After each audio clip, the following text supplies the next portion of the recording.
Welcome back to the Eternal Human Show. I'm Ben Nappy. This is Evan Alsop.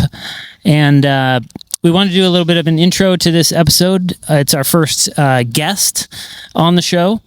And so we just wanted to talk about a few things before we get into the interview that we're doing. That's right. And it was actually our first interview that we've done here on the show. And we took a trip last weekend up to a Buddhist monastery about, what would you say, an hour and a half drive from where we are or so? Yeah, about that. Yep. And we spent 24 hours there. And we're guests of the head teacher who we know through tennis. And we've played tennis for probably close to 10 years off and on with Soryu Forall is his Buddhist name. And we got to finally get the full monastery experience, which is something we've been curious about for some time. So you want to maybe say a little bit about where we were specifically and what this monastery is? Yeah, so it's called MAPLE, the Monastic Academy for the Preservation of Life on Earth. And it's in Lowell, Vermont. Which again, it's maybe an hour and a half from where we are now. And it was a very interesting experience, eye-opening for me. Evan and I talked about, for both of us, I had said a couple of times that it was a lot more difficult than I thought it was going to be. Like Evan said, we did our best to try to follow the daily routine of the monastery, which is it's kind of like spiritual boot camp. Essentially. It's pretty strict, very strict compared to my normal life. Or compared to maybe, if you had a conception of we're going on a meditation retreat to kind of rejuvenate and that's not what this is. It's really, a lot of it's based on the Zen Buddhist tradition, or if you're familiar with like Shaolin monks, it's not Shaolin, but kind of that very rigorous, challenging type of meditation practice and that type of tradition. Yeah, and to give an example of the daily routine, the day starts at 4:35 a.m. Somebody banging like a metal pan or something. I think it was a bell or some kind of some kind of bell to wake everyone up, and then and that's maybe around 4 a.m. or so, and then at 4:35 everyone meets in the, what is it called? The Zendo. Yeah, it's a meditation hall, like a circular meditation hall. Beautiful room. And there's an hour of group chanting starting at 4:35, and then immediately following that, there's an hour of meditation with a couple of really quick breaks, I would say, during that hour. And then right to breakfast, a community meal, which is all in silence, other than the chanting, and it's called noble silence. And if you have any like functional reason to speak, that can be permitted, but otherwise it's keeping a kind of your meditative practice going even as you go throughout your activities all the way through breakfast and the full night before. That's right. Yeah. And I felt like most everything it felt like to me a very specific way that you were supposed to go about a very structured environment. Yep. So we will get into some of that. Maybe in the interview with Soryu. But we also wanted to say that some of the topics of conversation, and we get into a wide range of topics with Soryu, but some of them, could be intense for some people. And we wanted to say that, we have our own views. I have my own views. Soryu has his own views. We might not necessarily hold the same views as everything we discuss on this podcast. We don't necessarily subscribe to the views, but we're exploring all sorts of perspectives. And interestingly enough, we do get into in the interview how the nature of perspectives even come about. Yep. So Yeah, exactly. It's it would be the same for any guest that we have on the show. We're looking to interview interesting people. Maybe they have an interesting or unique job or hobby, or just are a unique, interesting person in general. And so that will lead us to taking on a lot of different perspectives, worldviews. Exploring different worldviews, especially ones that have potential impact. Yeah. You know, makes it interesting. And I think that kind of sets the stage. So there we were. The next morning after arriving, we went up to Soryu's kind of area of the monastery campus and did a 2-hour interview with him and explored a lot of different areas of interest. So we'll get into the interview here. Thanks for watching.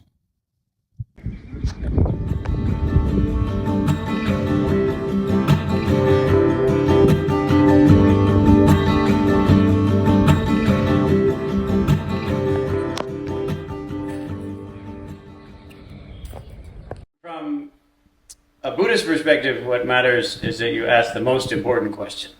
Okay. One of the things that we emphasize here, and that's emphasized in all the monasteries that I've trained in, is that whatever is most important, you do that first. Yes. If you can complete that, then you may be able to move on to other things. So what is the most urgent question for us? Let me give you a moment in case something comes up as we frame it in that way. Okay. I mean, diving into maybe the deep end, I believe I've heard you say yesterday, talking about like what we do, like our actions matter. And a thought that came up to me is like, I mean, well, what's the most important thing? Like, what decisions are we making? What actions are we taking in our life? And I think there's a lot of misconceptions around Buddhism that gets tied in with nihilism, however you want to say it. And this idea that our actions matter, but then what does matter, like material? Does the material world matter? Do our physical actions matter? How do we balance these perspectives? There are a lot of different ways to Absolutely come at that. Yeah, well, Buddhism makes the point that mind is chief, that mind is the most important aspect of our lives. And what's meant by that is the way you look at things, the way you think about things, the way you understand things. We don't say that that exists on its own. The way you understand things depends on the things that you've experienced, the things that other people have told you. Things are, as we say, interdependently originated. Okay, yep. So things arise depending on each other. It's like an emergent. Exactly. So this conversation, am I the one having the conversation? Are you the one having the conversation? Right. Either way, that isn't an accurate understanding of a conversation. Right. The conversation is arising interdependently. Yep. If it's not a conversation. Yep. So then it's something else. But then we point out even that thing is still interdependently originated. Right. We have the sense I'm in charge of my life, but that simply isn't the case. And anyone who's lived a life can see how both hard it is to accept that and how necessary it is to accept that. Yes. So there is mind at the core. And when we say it's at the core, what we mean by that is that it is the most effective way to make a difference. Like a way to influence and navigate the world, or the world of form. Exactly. So let's say that you acknowledge, okay, here is this world. It appears. Here it is. A world of form appears before my eyes. And there's a way of looking at that. So which of the two is the effective way of resolving suffering? to just say, well, this is how it is and that's it. Or to say the way I'm looking at it actually changes what I see, how I behave. In fact, it changes the world. And I'd suggest that right now, more and more we are falling into the delusion that our way of looking at things doesn't matter. But there is some kind of world out there that just is the way it is. And the awareness of it doesn't make any difference. And we would point out, no, your awareness of it makes the greatest difference. How you look at it changes how you live in it. Yes. How you live changes it. So you end up not being able to clearly say that your mind is in the world. You could equally say the world is in your mind. Yeah. And therefore mind is chief. Mind is the thing you can use to make a difference. The steering wheel of sorts of reality. Exactly. The steering wheel. Precisely. Exactly. How does that relate to free will? It is a good question. The Western tradition has a long and complicated relationship with this thing we call free will. Yeah. And you can trace this both to Hellenistic philosophy and to Christian philosophy, Zoroastrian philosophy. All of this gets mixed together in a very confused Western notion of free will. One way that I like to put it to shift the perspective is that in Buddhism we absolutely believe in freedom, liberation, vimoksha, is one of the crucial aspects of Buddhism. But then the thing you get free of is will. So we talk about freedom from will. That's liberation, because most of us are pushed around and enslaved by will. And in fact, you see this then in Christianity too. They talk about letting go of self-will. Yeah. So you see it in many traditions, but what is meant then by free will? A lot of the time, I have the sense that what we mean by free will is I can do whatever I want. Yes. And then nowadays, there's the claim, contrary to that, that's growing in the world very quickly. No, you are just a bunch of preset algorithms. Determinism. Yeah. Therefore, determinism holds sway. You don't really have a choice of anything. You're just chemicals, you're just atoms bumping into each other. There's no will there at all. Things are either deterministic or random. And there is no middle ground. Right. So Buddhism would say... That was the concept I was asking about. Yeah, it's more... yeah. Yeah, so Buddhism would say that you think that things are either entirely deterministic or entirely random. Right. You see it that way because of the way you're looking at the world. You set up certain, say, scientific experiments in a certain way because of the way you look at the world. And that caused you to see those things. But Buddhism would say, actually, nothing is entirely deterministic. And I can give you the philosophical proof of that. Things also aren't entirely random. Instead, things are in the middle between the two. And what is the middle between deterministic and random if mind is chief? Right. And the answer is what we would call karma. So karma and its consequences means that can you just say, well, now things are this way? You can't. Then things wouldn't have any aspect of determination. It's kind of cause and effect in that cycle. Let me give a stab at trying to see if I'm following. So this middle way between determinism and absolute free will to do whatever you want.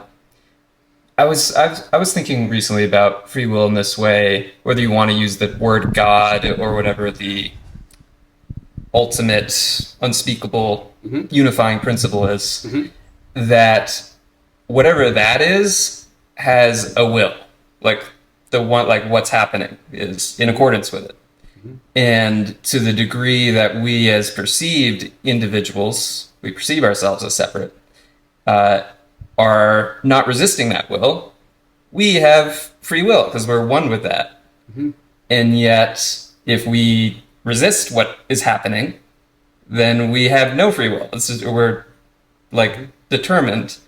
And the middle path, I mean, it's another way of looking at it, seems to be in harmony with what you're saying, would be, a way of surrendering to what is. Now thinking about what you're saying here, mind is chief, adds an element of perceived choice as far as how you're perceiving the world and the influence of that. And then that influence has consequences. And then we respond to those consequences in our environment. So it's like a dance with, you're tied to the consequences of the world and your choices and the influences that influence your choices. So you can't really say it's your choice, but you can't say that you don't have any influence either. That's right. You can't say it's your choice, and you can't say you don't have any influence. Sometimes we say that eventually you realize you have no choice, but in fact you have to choose to realize that. You have to choose to face the fact that you have no choice. And when you choose to face the fact that you have no choice, then you're walking what we call the middle way between this claim that there is no such thing as choice and that there's pure choice.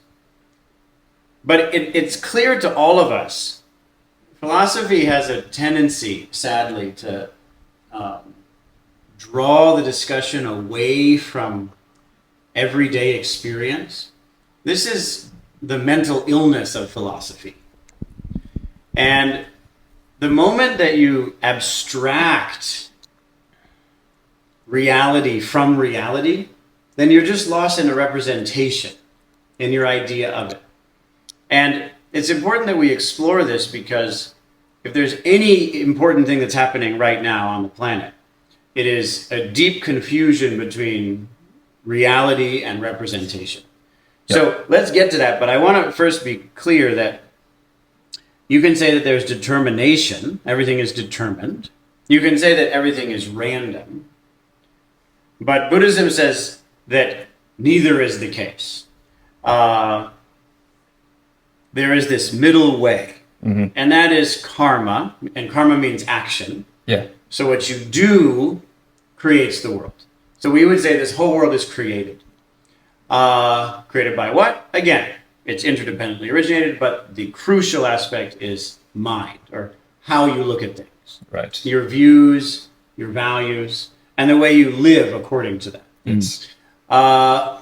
So let's then take a close look at this representation side, because the tennis line calling system is such a great example of it. Perfect. Because it shows why anyone listening should care. Even if they don't care about tennis. The electronic line calling system is essentially just our new technological way of determining whether the ball is in or out. And it replaces the human line judges and referees. Well, not all referees, but it's important to note that you still need at least one person to oversee the whole system. Right. This is easily forgotten. Right. And people want there to be some objective system that just takes over everything. And that want is the thing to investigate. Why do people want that so much? I would suggest it's because people don't trust humans anymore. And the reason for that is that we don't trust ourselves anymore. And the reason for that is that we're not living according to our clarity anymore. We're living in ways that we know are wrong consistently. And so we prove to ourselves daily that we can't trust ourselves. So we don't trust others. So we don't trust anyone. So we're left with some hope that there's something outside of ourselves that will solve the problem. Do you think that simply wishing that our lives are simplified in some way or in a drastic way, is that along the same lines of what you're saying? I think it's reasonable to wish to simplify our lives. I live in a monastic environment because it's so good to simplify one's life. Yep. People's lives are out of control. They're out of control. They're so complicated. Yeah. And so they want things simpler for that reason. I think that's quite reasonable. Yeah. Yep. I see the lack of trust from humans. So talking about the tennis line calling, that players don't trust the umpire, what have you, vice versa. But it's also, I see a lot of it with like the umpires, maybe now they don't have to worry about being wrong. Like the responsibility, people are afraid of responsibility.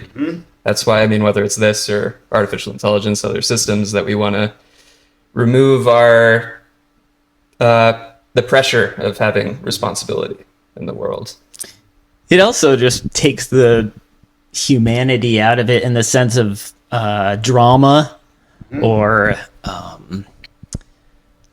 I mean, all those people on the court at one time, those line judges, you could see through history how many things have happened, controversial or otherwise, with line judges. It takes that element out of it. It makes it a little bit more boring, I think. Well, yeah, one aspect is that it makes it more boring. But the other aspect is the drama, the mistakes, haven't gone anywhere. The system makes plenty of mistakes. Right.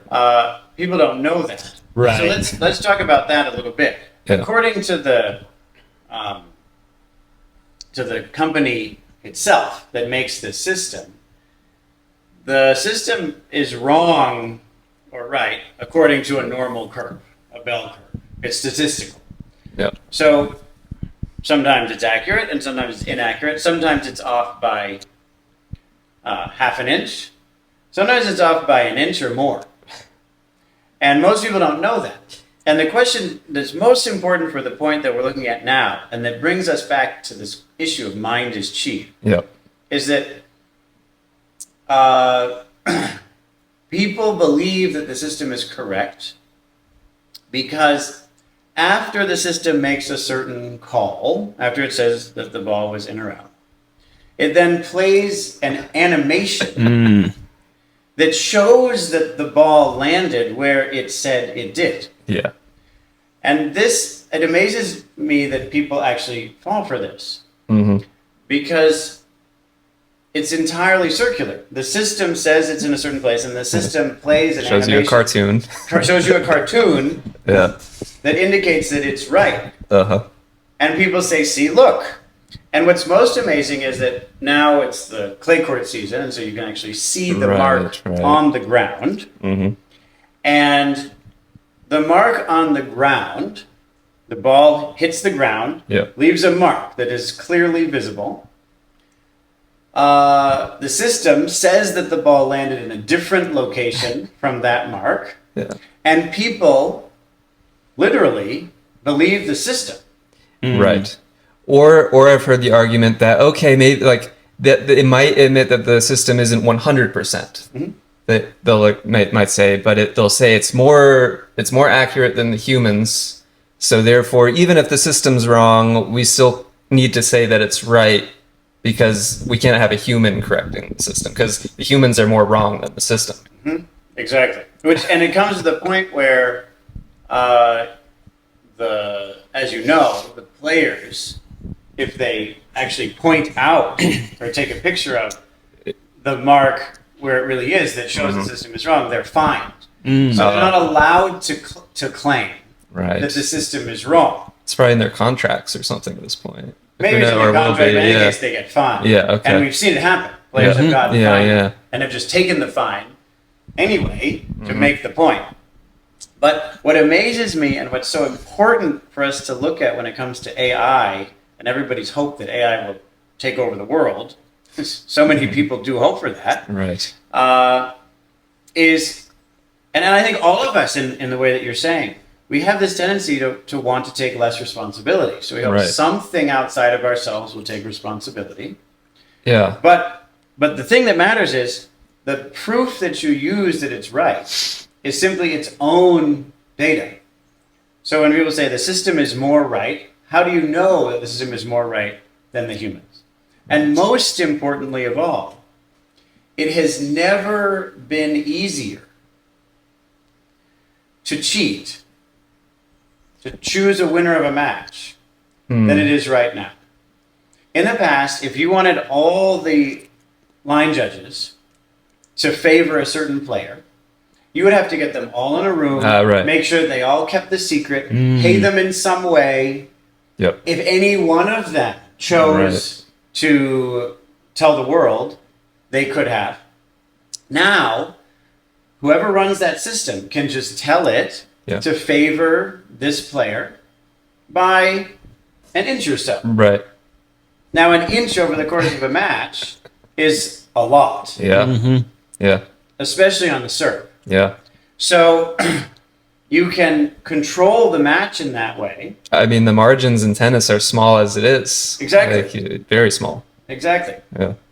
So once we hand over that control and believe that the system somehow can do it for us, what we're really doing is handing control over to the people who control the system. It centralizes power in that way. And it makes it Influence. easier to Manipulate. prevent anyone from knowing.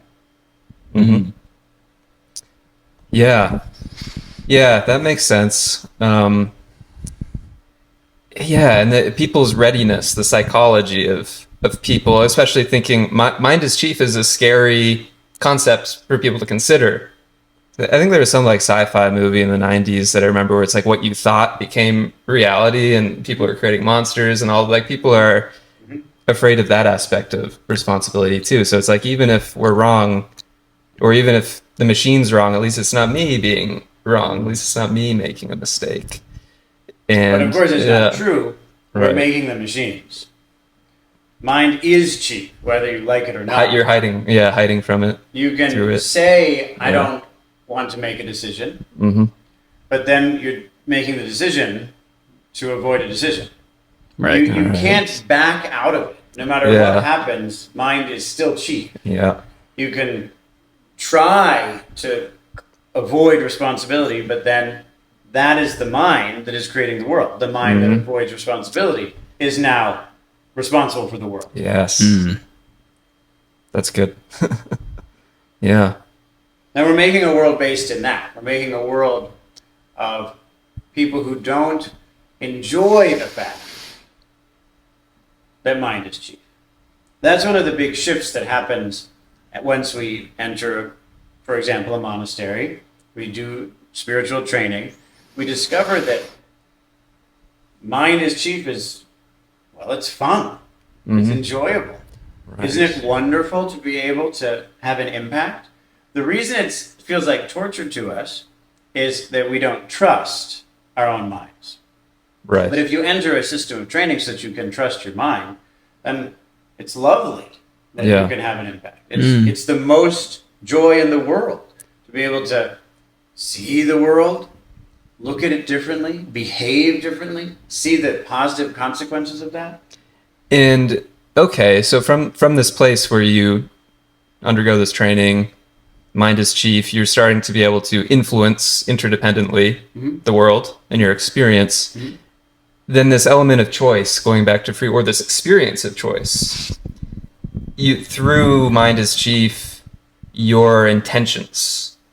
How do you choose your intentions? Like, is there how do you approach that? Like, okay, I can make an impact. That's empowering. I can take responsibility. Then how do you decide what to do? Is there... Yeah, generally speaking, we take it in steps. Mm-hmm. So at first, your mind isn't clear, you're not really sure what to do, and you're caught very much in an old self-view. Okay. You hold on to that self-view. And one of the ways to understand mind is chief is to contemplate the claim that what we're ultimately committed to is our way of seeing things. What we're ultimately committed to is the way we see the world. So what does that mean? Well, it means people are willing to do anything for their way of looking at things. We know through history, plenty of people are willing to die, to physically die, in order to promote a certain worldview. Yep. People are willing to live according to dictates that make no sense and that are harmful to them personally because they're caught in a certain way of looking at things. Let's say then, let's make it more specific. Overall, it's our way of looking at things, but most important, it's our way of looking at ourselves. The way we look at ourselves controls our lives. So, let's say I have a certain story about myself. I see myself in a certain way. I will think that my friends are those who support that self-view. If you help me to see myself in that way, then I want to spend time with you. Right. If you don't help me to see myself in that way, if you see me differently, even if you see me as a more beautiful, powerful person than I think I am, I'll be uncomfortable around you, I'll avoid you, and perhaps I'll lash out in order to keep you away from me. So for most people, what is good is what supports my way of understanding myself. What is bad is what contradicts my way of seeing myself. Right. My friends say, yes, you are the person you think you are. My enemies are the ones who say, no, you're actually not the person who you think you are. A lot of political debates are just about this. We think we're talking about politics, but really we're making a claim about what I really am, and therefore, of course, what everyone really is. But mostly it's really about what am I? What kind of a person am I? If I am that kind of a person, and therefore everyone is more or less that kind of a person, then politics should be set up in this way. If someone else sees themselves differently, then they'll see politics differently. But the fight is about how do I see myself? The people we spend time with are the ones who help us to stay in that rut. So we would say that the very beginning of the path is to see my story about myself is not a good criterion for how to live my life. Right. So once you're at that point where mind is chief, once again, you can start having intentions interdependently with the world. Now, those intentions should not be based on your story of yourself, essentially. Yeah, or you want like to be we say, it careful. could be interdependently connected with your story of self. You're not going to just deny and say, I hate this story of myself, I Right. should eliminate it. That's still putting that self story at the center. Yes. It's not about that. It's that you realize that the best intentions are those that bring true benefit to myself and all beings. Right. So how can I bring forth the intent to benefit myself and all beings? In other words, how can I bring forth true compassion? Yeah. How can I bring forth true compassion? How can I bring forth true compassion? How can I bring forth true compassion? And it's that question that allows this first step of better intentions to arise. Yes. We start analyzing. I live in this way. Is it of true benefit to myself and others, or is it harming myself and others? And we look at that. Once again, we then have to ask, but who is myself and others? Right. If it's just my idea of it, if it's a story about myself, a story about others, then helping myself and others means just perpetuating that story. But that is not what self and others is. That's just a way of looking at things. And it turns out that while we can say mind is chief, what happens at this point in the path is that you realize, but it's possible through training to change the way I look at things. To be able to change the way I look at things means mind, while chief, is no longer my master. Now there's a way to actually have an impact. The thing that we see in the world right now is that people more and more don't have that experience. They're enslaved by the screen that they're looking at. Right. Their mind is produced by that. They have the experience of helplessness. But that mind is still creating the world, even Right. if it's the mind of helplessness. Yeah. And then you realize it's possible to cultivate the mind. Right. That is possible. So we go from this addiction to our story about ourselves and the world to seeing through that and realizing compassion is a better way to bring forth good intent.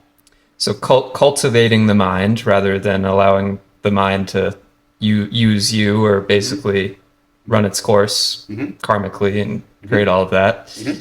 And essentially compassion is where you're left as far as, okay, if you reach that point of almost neutrality, maybe, where... Well, exactly. So this is what's so astonishing.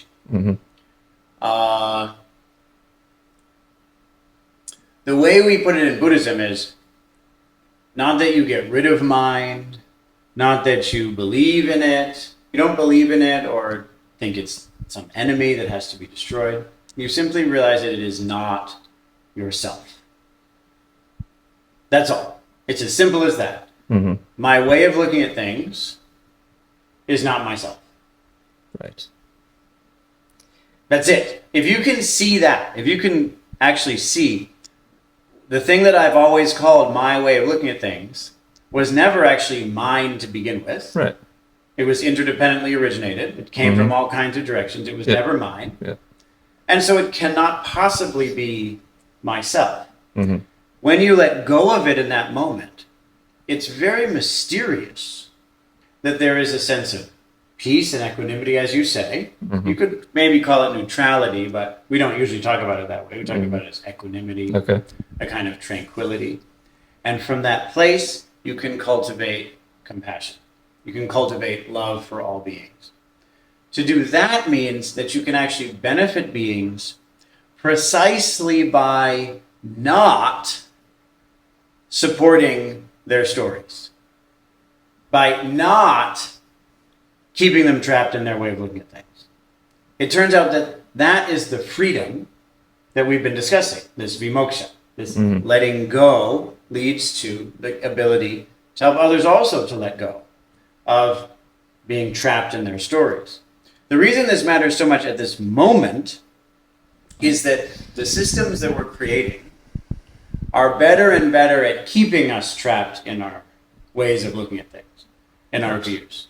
And if people aren't yet trapped enough, well, then all you have to do is go online, and a very complex system will try to get you to go down a rabbit hole and get you trapped in a certain perspective. Yeah, polarized. Yeah, for sure. I'm thinking, on a macro, like comparative religion has always been something that interests me, and almost thinking about, Christianity is Western and comparing those beliefs to Eastern. They still do overlap in a lot of areas, like the whole golden rule, your neighbor is yourself, is a similar conclusion, if not the same, to, oh, my thoughts aren't myself, no particular thing is myself, right? That's where compassion arises from. There is just this one unspeakable unifying principle. Like you are all of it. I thought, but in meditation, like a common piece of advice that you hear all over the place is to observe the gaps between your thoughts. And recently I was thinking about that, and was also thinking about your thoughts themselves. Like you could look at your thoughts and the gaps, or you could also, I've noticed, just come to realize the nonsensical nature of your thoughts and how they are the gaps almost when you look at them carefully. The thoughts are the gaps. And then you come to this place of realizing you are not your thoughts, but your thoughts, it doesn't mean the thoughts don't exist. Essentially, my delving into Buddhism keeps being centered back to the emptiness is form and form is emptiness. And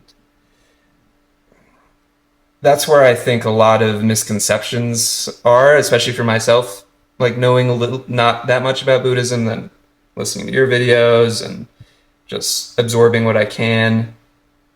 The whole idea of that form is emptiness, people kind of get. They're like, okay, yeah, the Buddhists say the world is an illusion. It's actually not what you think it is. But then it goes the other way too, that form is emptiness, but also emptiness is form. So that's where, okay, yeah, the world is impermanent, but that doesn't mean that it doesn't have meaning necessarily. Exactly. Right? Exactly. Yeah. It's balancing. Well, those. it is sad that over the past century or so, Buddhism has been misunderstood to be a form of nihilism. Okay. A lot of people have the sense that emptiness means nothingness. Right.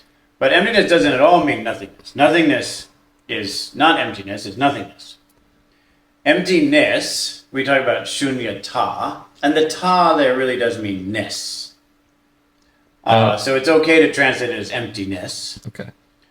The ta is like in English the T that you put at the end of a word, so the entity Oh. or Reality. reality, precisely. Mm-hmm. So you turn something into a noun with that. So shunyata, I mean, we're talking about this, but that's just a way of setting up grammar. Right. We don't actually mean that there is some kind of substance called emptiness that is the reality that isn't anything. All that's just meaningless thinking. The point we're making is that form, appearance, the world as we see it, cannot be grasped. There isn't something there that you can actually get a hold of. Mm-hmm. Does that make sense?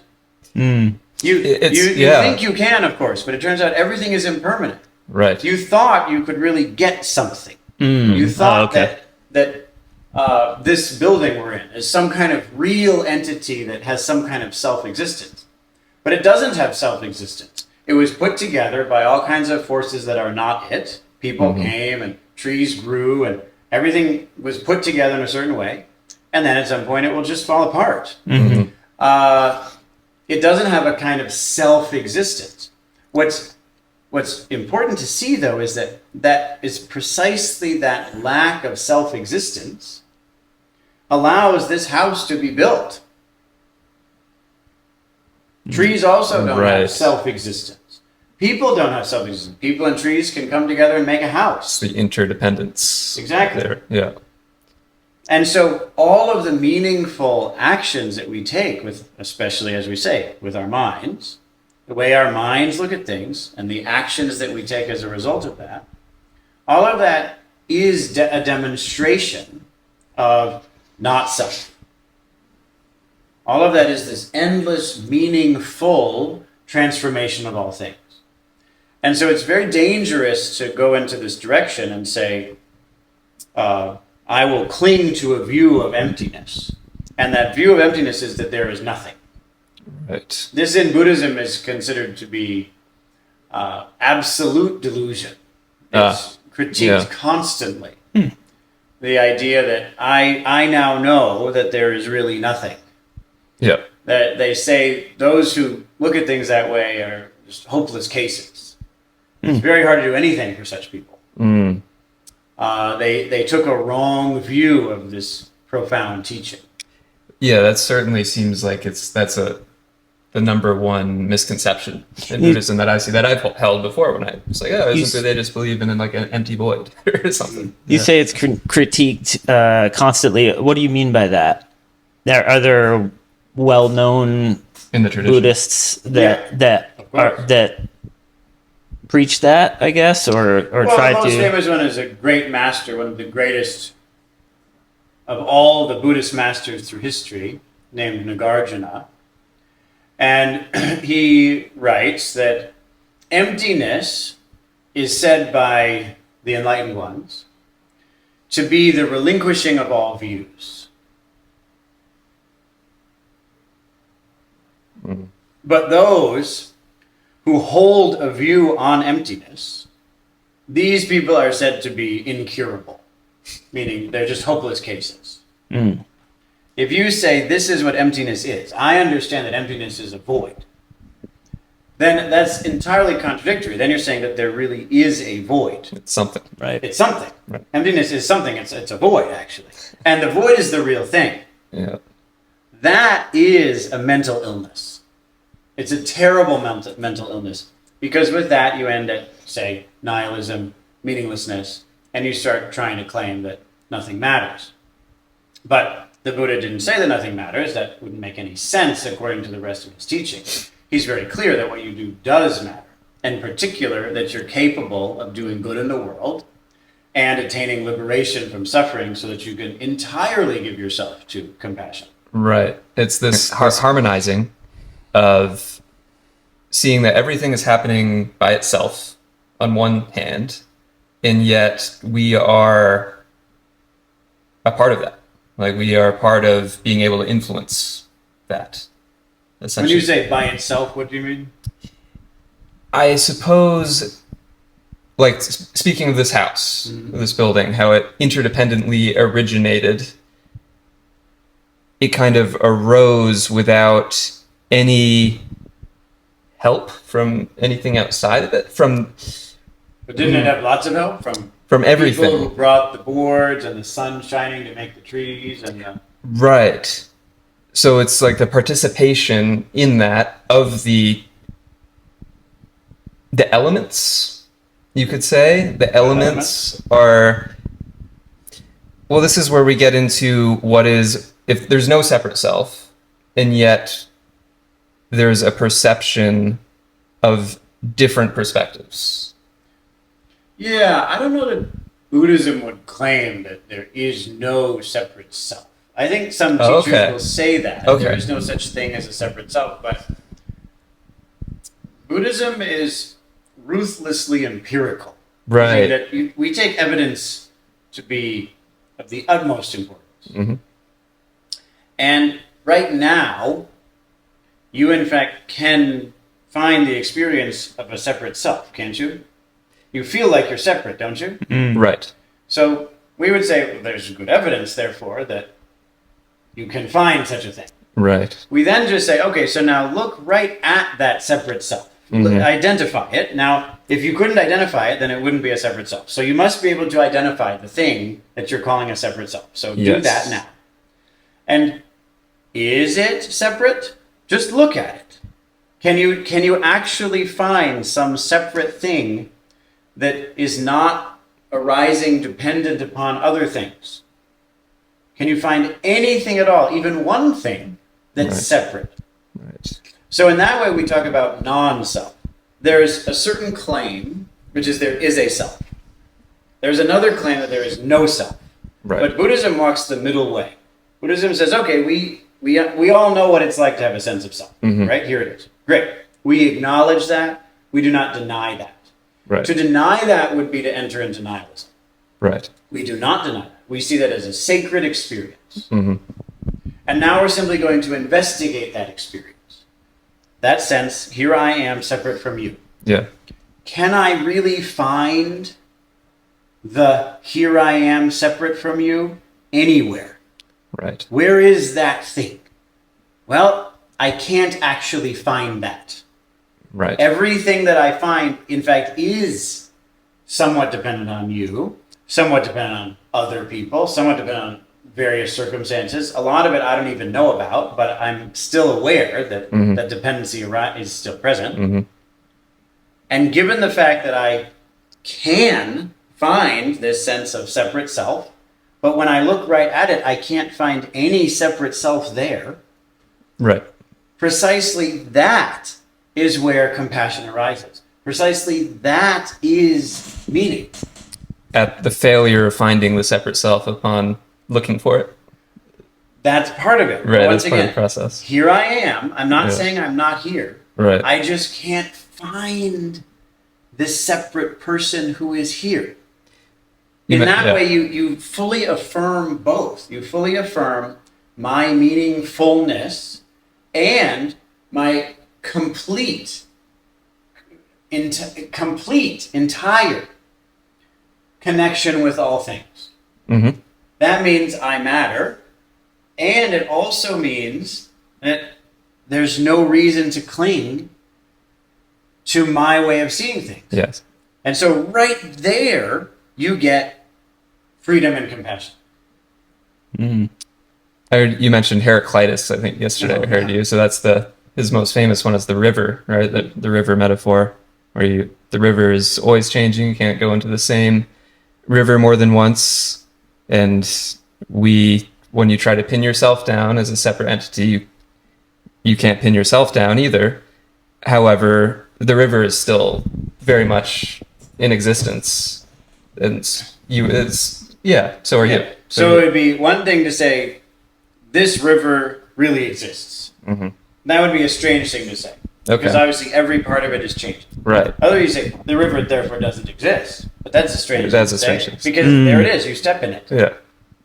So Buddhism and many enlightened sages across time and space have seen that the mind's desire to divide things up into existence and non-existence, and then choose which one is right. That isn't true. It isn't false. It's just the basis of delusion. In form also, like, is the basis of form. So like the duality, appearance is required to have that separation, that perceived separation. What do you mean? So essentially this idea of separating whether it's object and subject from each other, that is the foundation of what the mind does, and that's how the world of form is navigated by the mind. You wouldn't need form though, right? You could have that experience with any number of things. Or like pure thought. Yeah, pure thought. Or emotions, or any number of things. You can still have the separation. You have the sense, I am experiencing sadness. Yeah. And then again, Buddhism would say, okay, so you have the experience. I over here am experiencing sadness over there. I am the subject, and the sadness is the object. And you say, that's fine, no problem. We accept that. Mm-hmm. Now let's look at that. Let's really look carefully. Can you find a sad person who is separate from the sadness? And you just can't. Can you find sadness that's separate from the sad person? Well, you can't. And so, in that way, both are affirmed. You both have the importance of your life, because here I am, having the experience of sadness, and you do not have this trappedness. You don't have this caughtness around believing that in some way, in truth, this is what I am. Right. This is why we have to practice. This is why it's so important to live by this. So, for example, meditate, but there are many other practices as well, because it's the realization of letting go that matters. It isn't that we just have a theory about it and agree with the theory. It's the realization that makes the difference.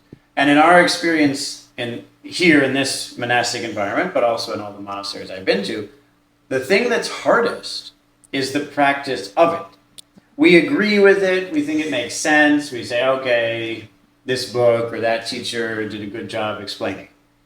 But in the moment when you actually need to see through the belief that this is really what I am, when we've been holding on to a certain way of looking at things for a long time. And I want to reiterate, the moment when we practice and we start to see through that, it really feels like we're dying. Right. And fear, dread, anger, despair can all arise at that moment. But that moment is the moment that matters. And I'd suggest that what we're doing now in trying to say we don't matter in the world is we're just trying to avoid that moment. We want AI to do it all so that I will never have that experience. I will be able to remain caught in suffering forever, because this suffering at least I can handle, but the realization that I am not this suffering, I don't know if I can handle that. Right. It's shocking that for most people, letting go of suffering is far more frightening That's than familiar. suffering. Yeah. So it seems like this path can often be like this conceptual understanding of these ideas is one thing, and it can lead you toward pursuing the experience, right?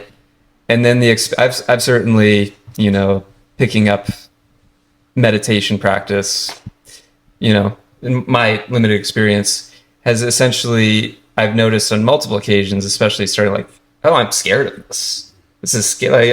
What the question is, what are you avoiding? What is that factor? And that inner death, the question is, what is it that is dying? I suppose, Exactly. right? Yeah. Exactly. That's exactly right. We deeply believe that what is dying is myself. Mm-hmm. And it is often overwhelming to face the fact that what is dying is not myself. Right. Exactly the thing that is dying is exactly what is not myself. Mm. And it seems, when we say it now, that seems as if it should be relieving, as if it should seem wonderful and spiritual and blissful. And in fact, it is all those things. But generally, when we first start to encounter it, it doesn't seem like it's going to be those things at all. It seems like we're going to lose everything that we depend on. And on this point, let me just bring it back actually to what we said before. This might be a good moment to bring it back. We gave this tennis metaphor. People believe that that's where the ball landed because the thing that said that the ball landed there said that the ball landed there. Right. Does that make sense? Mm-hmm. That's Circular. really the circular argument. Yeah. So how do you know it landed there? Because the thing that said it landed there said it landed there. It said it in two ways. It said it. I heard it and then I saw it. Yep. And so it must be true. Of course, it seems like a ridiculous little metaphor. Why are we talking about tennis? But you can see people's love of that clarity. People love it when something is just pinned down as the truth. Right. As we meditate, the various ways that we have seen ourselves, that we've pinned down as the truth, this is really what I am, those are the things that fall away. And as far as we can tell, that really is what I am. We have concluded that and held that view for a long time. But when that falls away, before the bliss arises, there is this sense of, as you say, death. And so it's essential that we have prepared ourselves to deal with what can be quite frightening. The sense that what is dying is me, when in fact the thing that is dying is exactly what is not me. In the same way with the metaphor. That picture of the ball landing there, that animation, that is not at all the ball landing on the court. That is an animation. It's on a screen. Right. It is not a ball landing on a court. We sincerely get confused about that. We think, no, I saw the ball landing on the court. You didn't. You saw an animation. It's the whole concept of like the simulacrum, right? Like the map for the territory. Exactly. Right. And our view of our separate identities as being our sole identity. Mm-hmm. Now, this death experience. I was going to say one thing. Speaking of that moment, that terrifying moment that you're talking about, how do you, as the head teacher here, guide someone who's going through that and maybe has a real adverse reaction to coming to that conclusion? Well, the most important thing, of course, is to prepare the people. And the same as in my training, people here are trained to first go through the process that I already described. You understand how to change your mind. And you do that ethically. You do that through living beautifully. So the first thing you do when you come to a place like this is you learn to, as we put it, follow the rules. What does that mean? Well, it means you tell the truth. It means that you take care of your responsibilities. It means that you don't behave in mean, hurtful ways to yourself or others. And we all have addictions or patterns.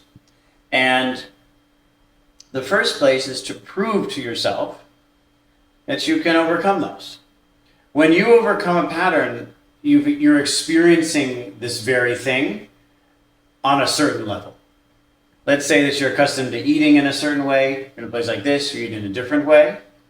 The moment you realize it's fine, this is actually better to eat healthy.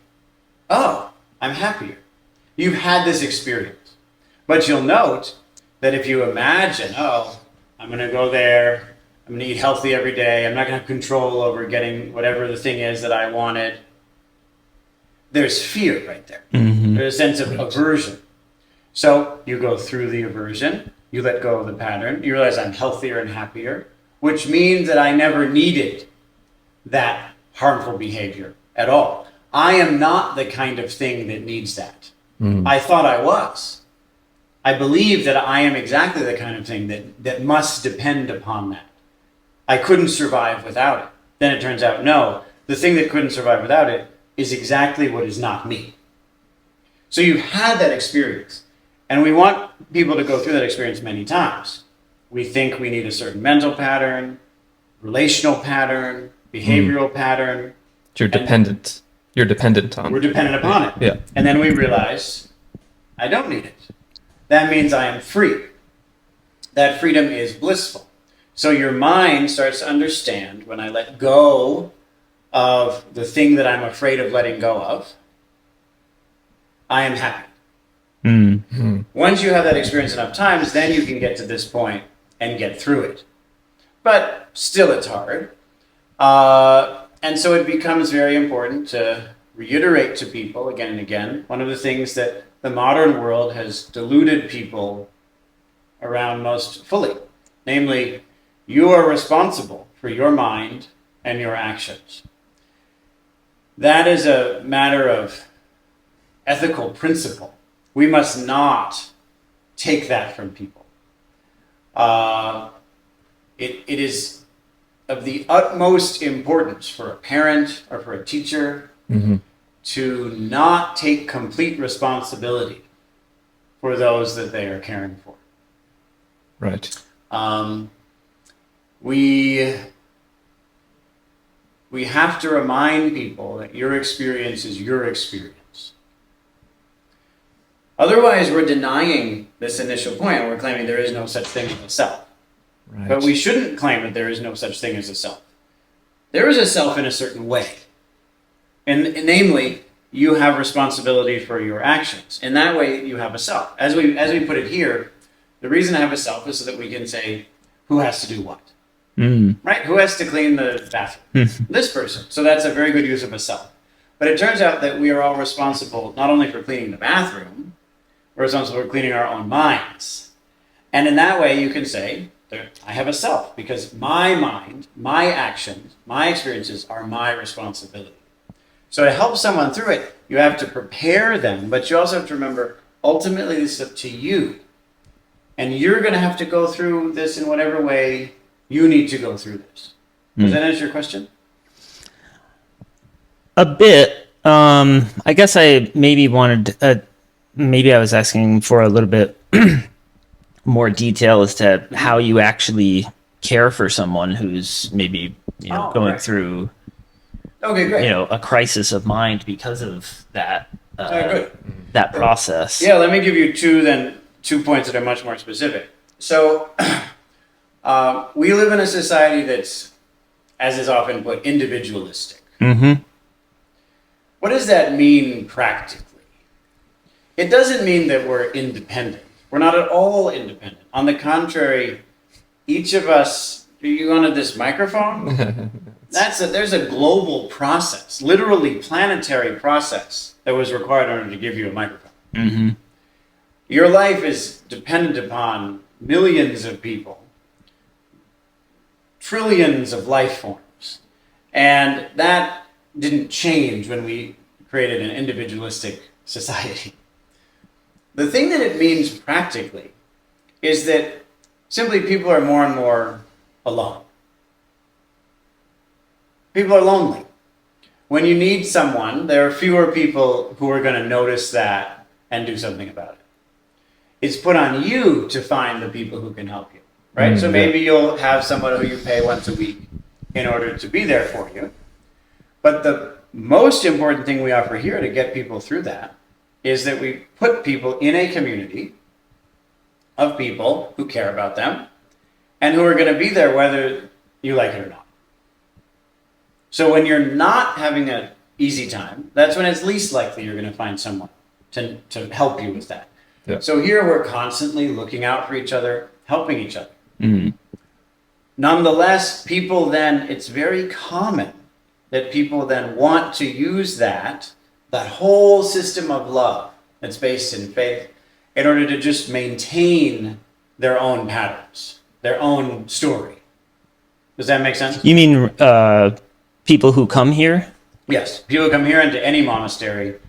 We all have the same tendency.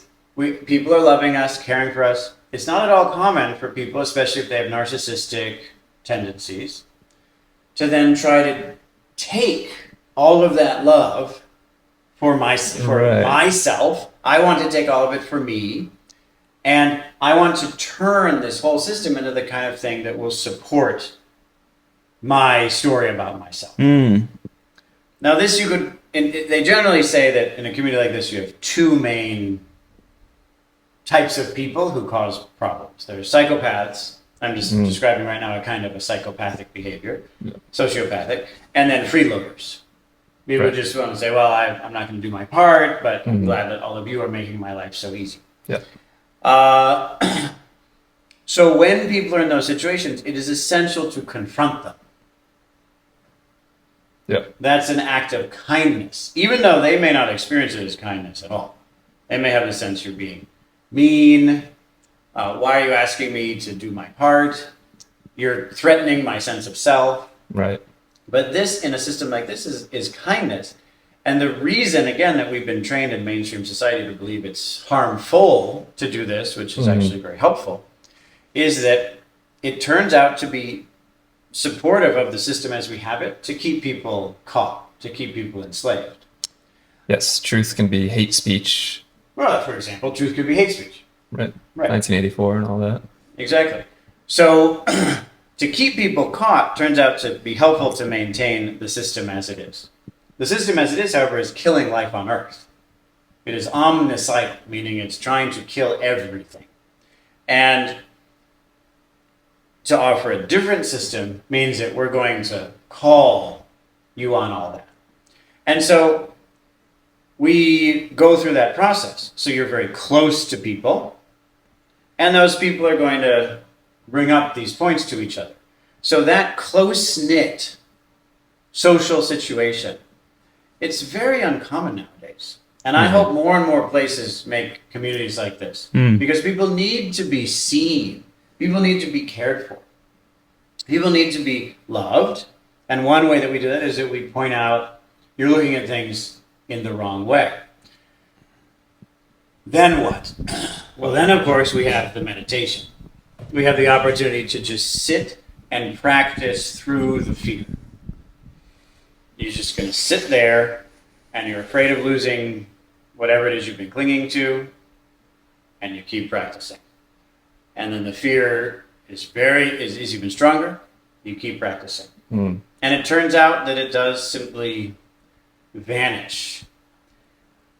That fact, once you've meditated enough, you know that that is true. But it's important to know that that may not be reassuring. If you haven't experienced it all the way through. If you haven't experienced all the way through, Right. exactly. To know that the fear will just vanish, it often feels like this fear, this hatred of everything outside of myself is all that's protecting me. So to let go of that is not safe. And as I say, we therefore take people through this slow process. One of the things that we find is most important to that end is to constantly demand that people take more responsibility, not only over their own lives, but over the community and the world, without giving them more responsibility than they're ready for. Yeah. It's very hard for us to make that assessment for ourselves. Generally speaking, we either want more or less responsibility than we're prepared for. Right. Never right in the middle. It's Yeah. just difficult. It's very hard to assess ourselves. Yes. So it's good to have people who point out, on this day and this day and this day, you behaved in irresponsible ways. Let's see if for the next month you can behave in a more trustworthy way. Mm-hmm. And then we'll give you this responsibility. Until then, we're going to have someone else work on it. That, you think you can hear even from the way I'm describing it. To many people, that is very threatening. It's very, very frightening. Yeah. But it is the loving way to treat people. Makes me think. I think we were talking about there's like a Seinfeld episode or whatever from sitcom where they like celebrate an alternative to Christmas called Festivus. Or like once a year, everybody just says what the problems they have with everybody else. You know, it's comedic. Yeah. We're talking. You get a pole instead of a tree, and The big about yeah bringing that the back. quote of the character's dad is I got a lot of problems with you people. yeah. And he's about ready to I, have him out with him. Yeah. But there's a lot of truth to the benefits of that, for sure. Well, again, you need a community. You need people who are caring. Right. And the thing that's hardest, the thing that's very painful is when someone is in that community. We're all so lonely now. Yeah. Imagine, try to keep in mind how much pain people are in due to loneliness. There's a loneliness epidemic. Yes. Some of us are fortunate and we have friends and we have family, but it's important to remember that we have set up a society that is putting more and more people into isolation, and it is not appropriate to blame those people for being lonely. Why would I say that? Well, because if you look at societies around the world, this problem doesn't exist. Mm-hmm. We made this problem. We created it. And so when someone is lonely, alone, doesn't have people they can count on, let's remember, you were put in that situation because we designed our society in that way. Right. So first, let's remember how much pain these people are in. Yeah. Let's remember that. And I suppose we've all experienced it at some point. Sense of deep loneliness. We don't feel that we can trust anyone. If we're in trouble, no one's going to be there for us. Mm-hmm. Let's remember how much pain that is. Then let's remember how much happiness there would be to get to the point when we could actually live with true friends who are there for us, who notice when we're depressed and come to us. And first of all, acknowledge our condition, which is already unusual. Most of the time, if we're depressed or anxious or something, people avoid us. Imagine what it would be like to be in a place where people would actually find you and help you through it. Mm-hmm. But then imagine how much more amazing it is if those people don't say, yeah, sure, stay depressed and anxious. They say, no, we're going to get you out of this. And this isn't you. This isn't the real you. We're going to get you out of this, which is to say, even if you want to stay in it, we're going to give you techniques to get out of it. Right. Because a lot of us want to be depressed and anxious and such. We've become so accustomed to it that we don't even intend to get out of it. But people say, no, we're going to get you out of it. And then you get out of it. Then imagine that you're given responsibilities and you have to decide, am I going to rise or am I going to stay stuck? Mm-hmm. If I'm going to stay stuck, then in a place like this, if you're behaving in a really irresponsible way, sometimes you have to leave. Yeah. You're given plenty of chances. For the whole community, certainly for me as a teacher, it's absolutely heartbreaking when someone has to leave. When we tell someone this isn't really working out, you haven't been honest, you need to go for now. Yeah. We always have a way back. Even if someone leaves and even if someone's very angry and attacks us or something, there's always a way back. But sometimes it's not appropriate to be in a place like this. This sort of environment isn't for everyone. Yeah. And if a person repeatedly shows that they're not going to rise, well, then it's fine. We're still in connection. We're still part of the same community. But you're not going to be living here. Consider how much pain there now is beyond the original pain to leave that, be put back in this world. And then the only people who you can really connect with are people in a similar situation. You're isolated again. But you're isolated. But with the internet, you can be isolated, connected with other people who are deeply isolated. Yes. And it can be extremely painful. So that's very painful for everyone. But I want to reiterate, it must be possible to fail. It is not appropriate for a parent to take full responsibility for a child forever. It's not appropriate for a teacher to take full responsibility for a student forever. Because to do that is to say you don't matter. Right. Really? Yeah, that's the underlying message. Yes. Yeah. It's very harmful. And that is exactly the message that a lot of people are trying to give people now. So again, the AI revolution, to a large extent, is about saying you really don't matter. The AI is going to do it for you. And you're not capable. You're not capable. Right. You couldn't do it. You inherently can't do it. Then you take it all the way to the end and you don't even have will. You can't even make decisions. You're just a bunch of chemicals bumping into each other. That's full reality. You're actually meaningless. That's nihilism. And then you're at nihilism. Yeah. Well, then you're this combination of determinism and nihilism. Yeah. Extremely dangerous. The Buddha said that this is the most harmful view.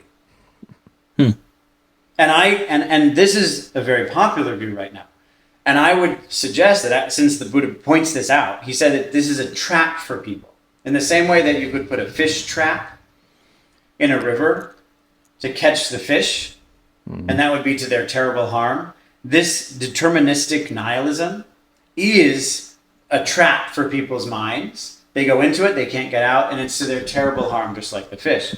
So we must not go in that direction. We must be clear. Everyone matters. But if everyone matters, everybody's actions matter. If everyone's actions matter, then you have to be able to succeed. A community like this has to set you up for success. But you have to be able to fail. And I'd suggest that this is so terrifying for people that they would prefer to live in a deterministic, nihilistic world in which we claim it is inevitable that we kill all life with technologies that we already see the harmful effects of. There's nothing we can do about it because at least that way we don't have to face the possibility of failing. Or you can fool yourself into thinking you're not making the choice to allow that world to occur, which is a failure. But That's exactly right. Yeah. Exactly right. Yeah. So what is the grand solution look like? What is the vision? Communities like these, and how do we say technology is bad? Like this middle path is, you're not Luddites. No need to say technology is bad. It's like saying mind isn't bad. Yeah, exactly. Right? Exactly. No need to say technology is bad. I'd like to point out that Luddites aren't what people think they were. They weren't so bad. Yeah. But no, we're not, quote, Luddites here. It seems like calling someone a Luddite is such a terrible insult nowadays. Very strange. I don't know why that would be so bad. Right. The Luddites weren't building things that have a high likelihood of killing everyone. Right. And I say that to build things that have a high likelihood of killing everyone, this deserves more We need a term for that. appropriate than people who say, let's not run factories the way we do. In any case, mind is cheap. It is possible to build and use technologies in helpful ways. Right. Buddhism, for most of its history, has been at the cutting edge of telecommunications technologies. Interesting. Whatever religion is dominant in a certain area, that is the religion that is at the forefront of telecommunications. Kind of like the medium is the message, kind of like how you are. Well, we can talk about that also. Okay. But I'm just saying that the oldest book in the world is a Buddhist sutra. Okay. The oldest book is the Diamond Sutra. The Diamond Sutra, yeah. And that isn't the only kind of telecommunications. There were chanting technologies that were developed by Buddhist monks to spread the message. Probably the most important technology, though, is how do you walk on the Silk Road in such a way that you spread the message? The Silk Road, or then they say it's Silk Roads, they talk about it in different ways, but these trade routes that went all across Afro-Eurasia. Sure. Huge trade routes, but certainly from the Mediterranean into the Yellow River Valley of China. All of that was interlinked down in through Persia, India, Central Asia, etc. That trade route was a central means by which ideas could travel. And Buddhism saw that and realized, we need to be using this telecommunication technology where people are walking from central China to Europe a few times a year. This was common. I mean, most people don't know that there were French restaurants in China. Yeah. 1,000, 1,500 years ago. Pre-Marco Polo even? Like certainly pre-Marco Polo. Yeah. Marco Polo was important. Yeah. But he was mostly important because of that moment. That was the moment when Europe was finally starting to catch up with the rest of the world. And he went there at a very special time. He went to China in a very special moment in Chinese history when Kublai Khan was really changing China into a different kind of a thing. That shift from the Song to the Ming was one of the most important moments in Chinese history and also in world history. Currency was changing. What a nation state was understood to be was changing. What the Mongols did to history is as famous as it is. It's typically, I think, underestimated. And so that Marco Polo mattered then. But before that, 1,000 years before that, people were traveling through these cultures, and Buddhism realized we need to take advantage of this.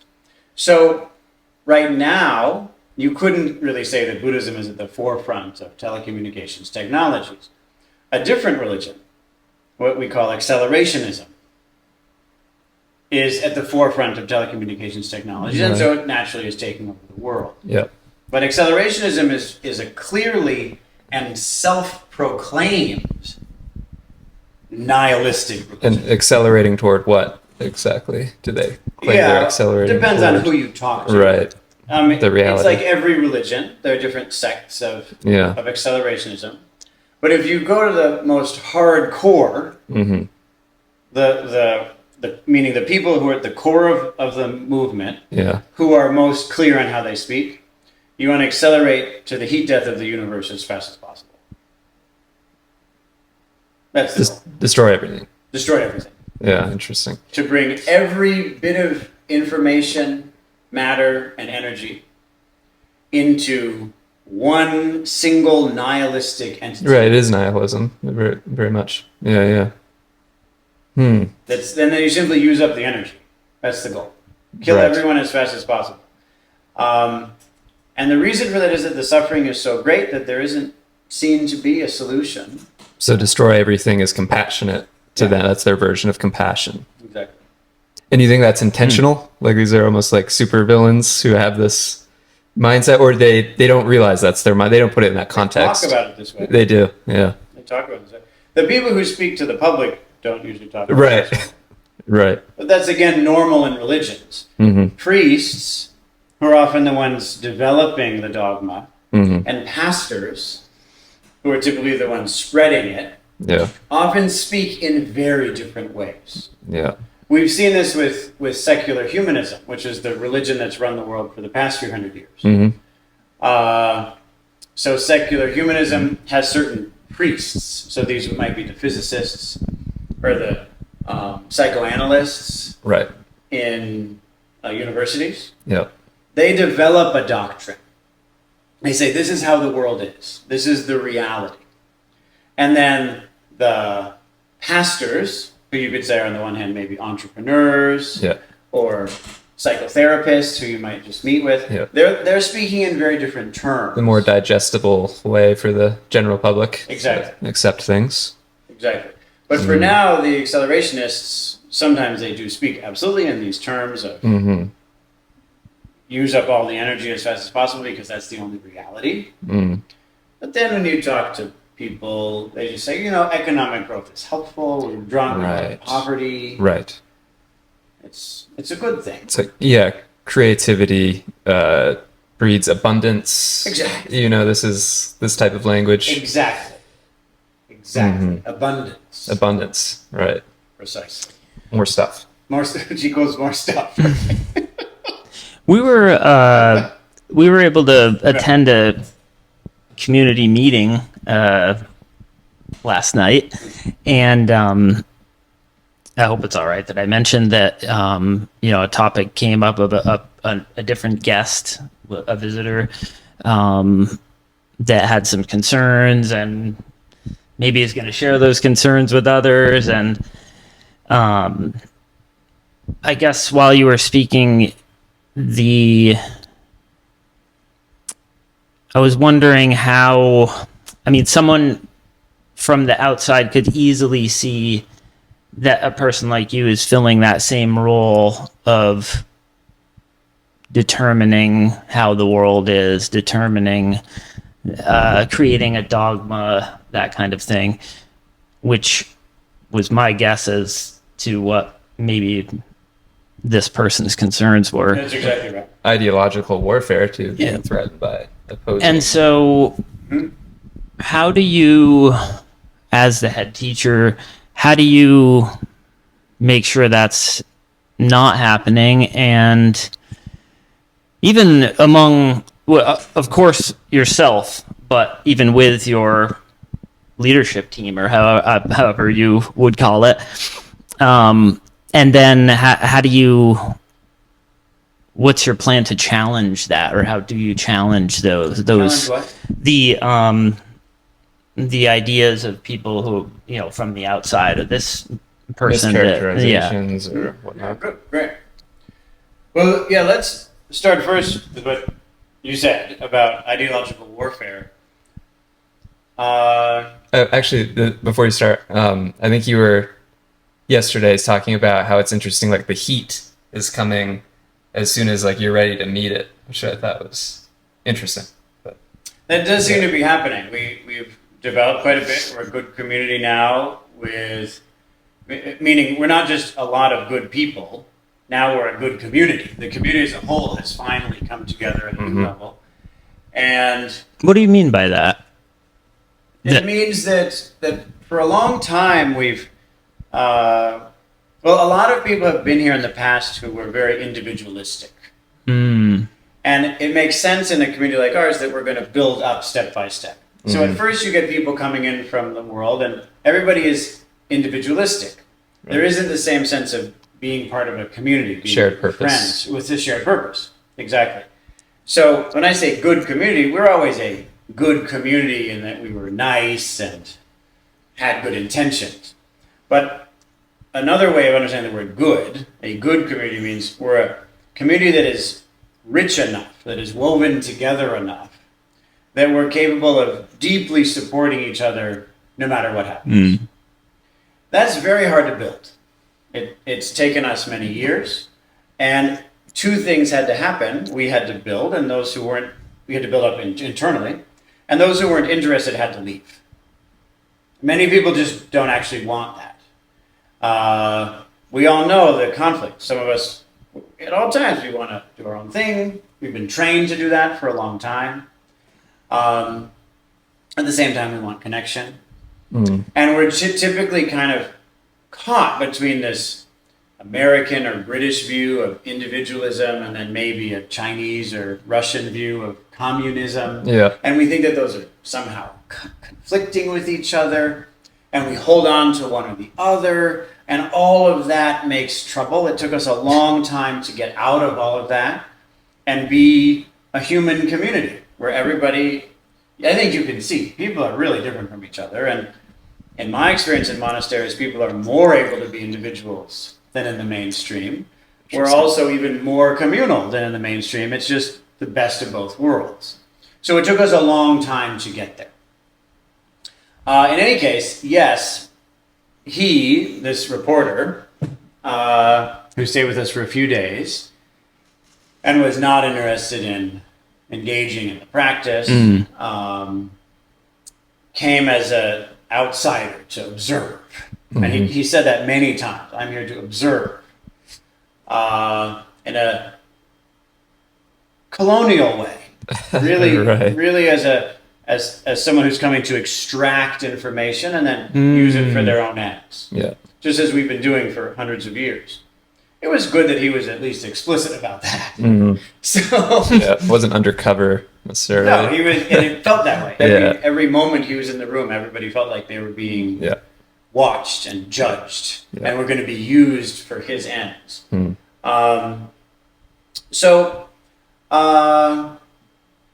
He brought up very reasonable concerns about structures of domination, as he put it. And so this question arises. I talk about the way we look at things as being the most important aspect of our lives. Mind is chief. But aren't we here giving people a way to look at things? And I would suggest, absolutely, we're giving people a way to look at things. It's our responsibility to give people a way to look at things. The Buddha talked about friendship as one of the most important components of friendship, is that you tell someone, why don't you look at things in this better way? Look at things this way. It's better. And I would say that there are certain ways of looking at things that are more beneficial than other ways of looking at things. But then we have to come to this huge question. How do you know what a good way, a bad way, a true way, a false way? How could you possibly know that? And I don't mean to belabor the point, but the tennis example is helpful for pointing out how addicted we are to certain criteria, typically circular criteria, Right. for determining right and wrong. The machine said the ball bounced there. Do we have any corroborating evidence? Yes. The machine made an animation that showed the ball bouncing there. Yeah. The data. Done. Yeah. In that case, I believe it. The mark on the ground says it landed somewhere else. Well, the mark is wrong somehow. I'm not sure how. Or it's okay that it's... Because overall, the data says it's better something. over the greater good. Exactly. But the thing that I want to point at, because we can say overall, the thing I want to point at is our constant desire to have a criterion, to hold on to a certain way of judging truth, falsehood, good, bad. When we talk about a way of looking at things, we're talking about views and values. That means you're saying this is how things are, and this is therefore how you should live. But wait, you're saying that too. So isn't everyone just saying something? You have your view, we have our view. Your we have our truth, view. everybody has their truth. Everybody has their own truth. Right. So there is no truth really, Right. but it's okay to have your own truth. So what is the difference? And I'm taking so long on this before I answer the question because it's, if we don't face how frightened we are of facing the groundlessness of our assumptions, we can't understand the significance of the solution. We live our lives and we slowly realize how groundless our assumptions are. Right. We typically do not want to admit that. We want to stay set on the ways that we see things, believe that that is the truth. But slowly we realize, for whatever reason, maybe because we have an experience with a different kind of community, maybe because we touch upon death, maybe someone dies or we become close to dying, and we realize everything I was pretending, it's worthless. It doesn't have anything in it. The difference between a religion that is ultimately beneficial and one that is ultimately harmful is not whether you give people a way to look at things. Good religions give people a way to look at things. Bad religions give people a way to look at things. The difference is a good religion also gives you a way to stop looking at things like that. A good religion says, here is the way to look at it, and here is how you stop looking at it that way. So a good religion gives you both a way to see things and freedom from that very way of seeing things. If you don't have that, you get fundamentalism. So accelerationism, secular humanism, these are religions that don't give people a way out. Buddhism is a religion that gives you a way out. So this is our view. Here it is. And if you do these practices, you will relinquish even that view. To completely relinquish all views, this is enlightenment. That enlightenment, that is truth. That is the realization of truth beyond any opinion. That is the criterion. And why is it a criterion? Because there's no criterion whatsoever. Do you understand? There's no way to judge. To let go of all ways of judging is the way to judge. And so a place like this, we continually offer people a way to let go of exactly the teaching that is given. We give the teaching because we need it. We need it to get out of the places we're stuck already. I'll give you a metaphor. We're in this room here. This room was built as we said. All religions build a room. Okay? A good religion teaches you how to get out of the room. They make a door. Otherwise, it's a prison. Right. But a door is made.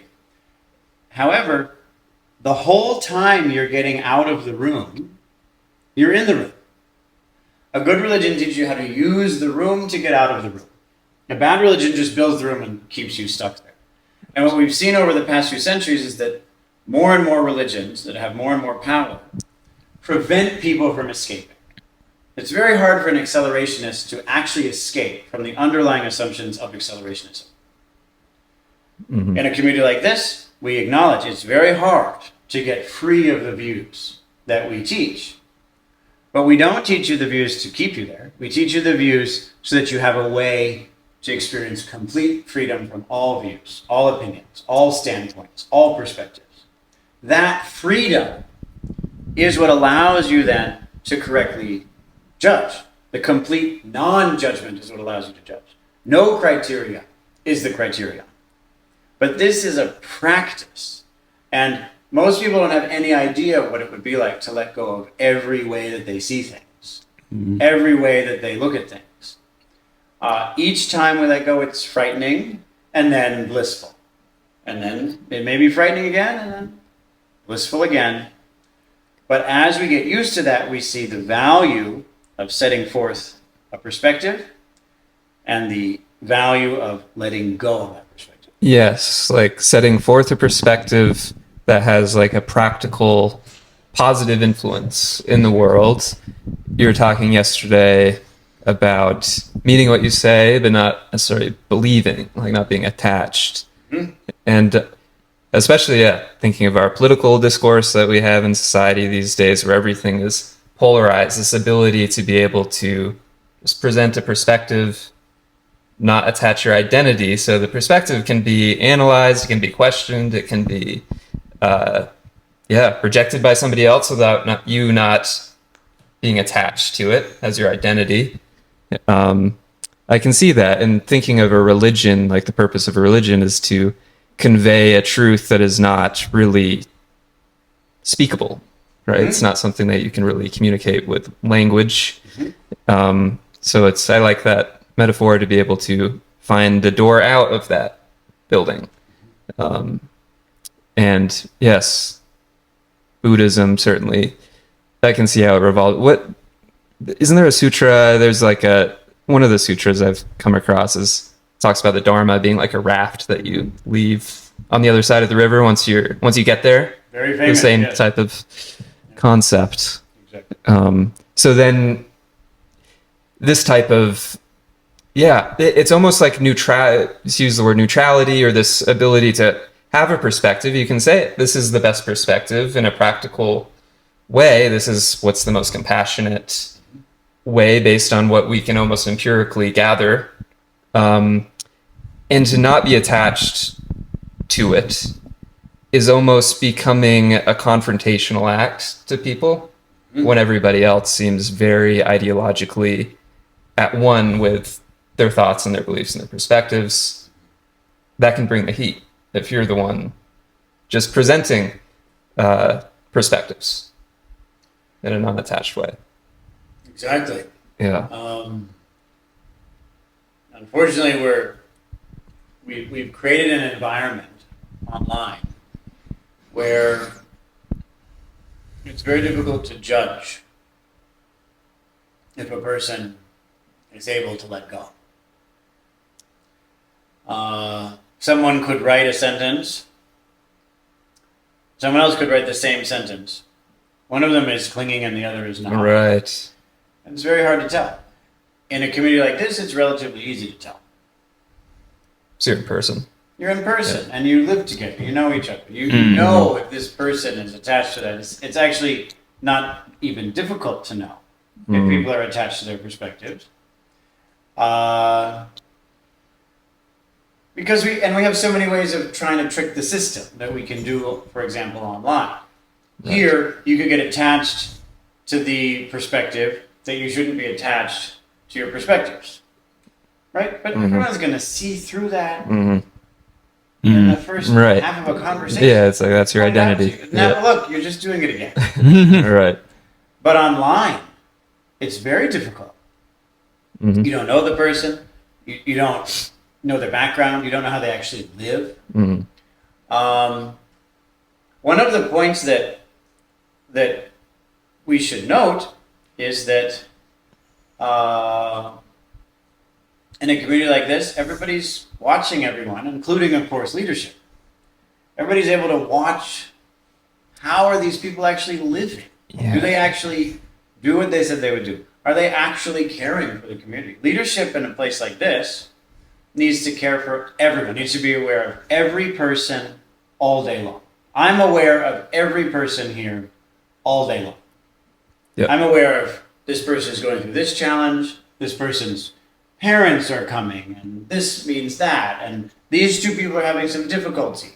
And this person has nutritional issues that we actually have to deal with. I mean, I just talked with someone today about some changes around the meals.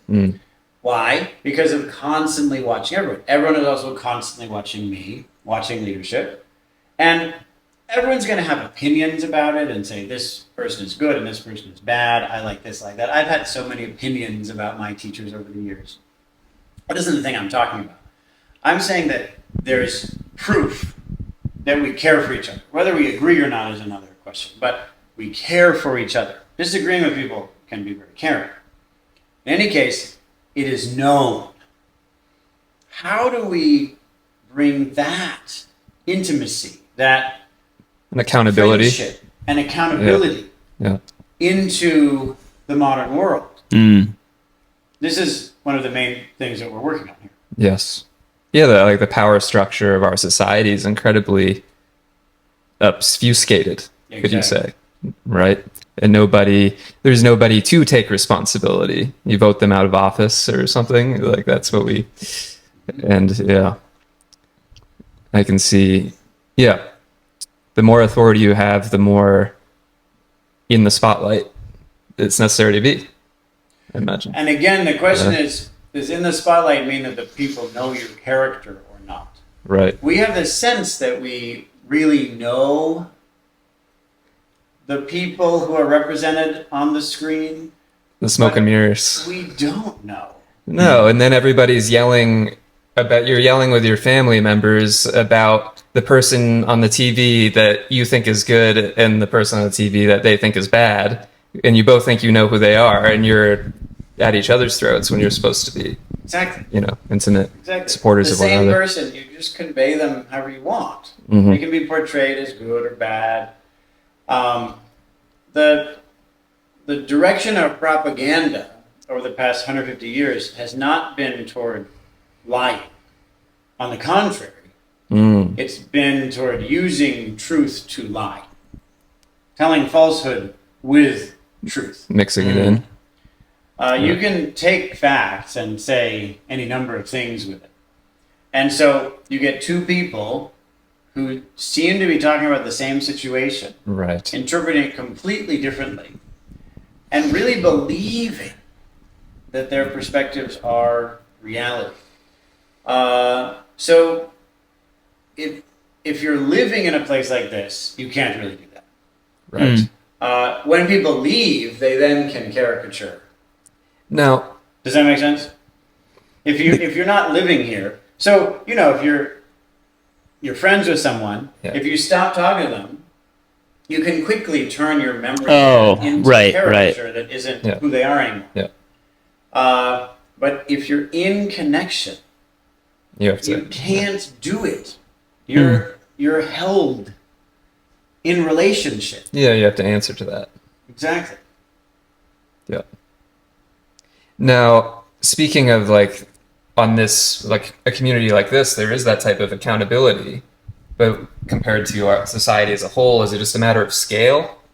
The structures of our society are just too big. Should we have, everything should just be more localized and smaller and more intimate. Yeah, this issue of scale, of course, is famous nowadays. Right. And people like to give the argument that it's impossible at scale. I don't agree. I don't even know what that means. This is a small community. No, I know what it means, but at the same time, I don't know. It just sounds like something that is gonna fade out of, vocabulary pretty soon, or. I think it's just an excuse. I think it's just a way of saying that the message of the day is things had to be like this. Right. In other words, the message of the day is mind is not cheap. Right. This objective state of affairs was inevitable. Therefore, we are not to blame. And it's not surprising that people would say that because we're killing life on Earth. Don't want to admit that. Life on Earth is dying. The past few hundred years, we have wiped out civilizations, languages, species, ecosystems. Most of the animals on the planet have been killed. Yeah. And poisoning ourselves too. And of course, it's very frightening to take responsibility for that. That's why we need training like this to teach people step by step how to take responsibility. But if you haven't had that training, then you're bound to say it's inevitable. Right. One of the ways we say it's inevitable is you can't be good at scale. You just can't. It's inherent to scale. When things get bigger, they get worse. That's life. There's nothing you can do about it. And I would say, of course, there's plenty we can do about it. Monastic systems have been related to each other. They've been a kind of a decentralized but vast network. Those systems have done a very good job at maintaining connection at scale. If you were to take monastic systems, which doesn't just have to be Buddhist monasteries, Yeah. These various spiritual communities around the world. If people in general lived that way, we wouldn't have any of the top 10 problems on the planet. I believe that. None of them. Yeah. Can you go further on that a little bit? The top 10 problems on the planet, whatever you think they are, and different people give different lists, but it comes to the same thing. They're all produced by our minds. Yes? So nuclear weapons, nuclear arsenals are made by us. Yep. Global warming, climate change, made by us. AI, the dangers of AI, made by us. These kinds of communities just don't do those kinds of things. It's not that they didn't have time. These are some of the oldest communities on the planet. They had plenty of time. They just chose not to do it. Why? Because they were told, you can choose not to do these things. We can get together and have a conversation and decide not to do something bad. It's not inevitable. We have power. If you create a decentralized network, then, well, let's go back in time. 1,000 years ago, Buddhist monasteries held the role that corporate banks hold today. Yeah, they were like the bedrock of trustworthiness. And of lending. Right, and of lending, really. Yes. So in China and India, the Buddhist monasteries were specialists in being lending institutions. They would lend to local farmers. They would even lend to larger companies. And they did so for all of that time, for 1,000 years, and did not destroy life on the planet. People usually think of a corporate bank as being something very new.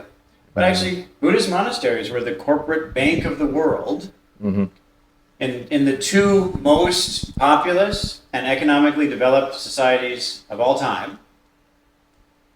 And no one killed life on Earth. Why? Because an ideology was created of compassion, personal responsibility, care, and wisdom. Wisdom means you let go of all your views. That ideology, that way of looking at things, that way of living, that religion, is what held those communities together at scale. Because of that, it was possible to avoid the profit motive, even while maintaining these very elaborate lending procedures. They invented the contract, which was a huge invention. They worked out the details around interest, compound interest, generational lending. It went on, and all that time, nobody destroyed life on Earth. Right. There's nothing inherent about the scale of, for example, a corporate bank. Right. Scale isn't the problem. That makes it impossible to be caring. That's an excuse that we've come up with in order to avoid responsibility. Right. Yeah. Yeah, that certainly is a common belief that the larger something is, the less stable and the more corrupt it has to be. So that an alternative, yeah, it makes sense. It makes sense. So here what we're trying to do is rebuild. Is again, we're going to start in a small community. But we're creating this monastic system in that tradition, the modern world. Yeah. Well, yes, in the Buddhist tradition, but also in the midst of the modern crises. Right. And so it will develop as a response to those crises. It's not that you have to just have the thing set. Buddhism has always been a changing medicine. It's flexible. It's very flexible according to the needs of the moment. So whatever the problem is in a society, Buddhism adapts and attempts to resolve those problems. It's always a response. Buddhism doesn't have the need to say this is how it has to be. Buddhism just looks at how things are and attempts to be of service. Right. So that's what we're doing again. And in that way, we're rooted in ancient traditions, but also doing our best to add our little bit of love to the top of this beautiful mountain that's been built over the past 2,500 years. It's beautiful.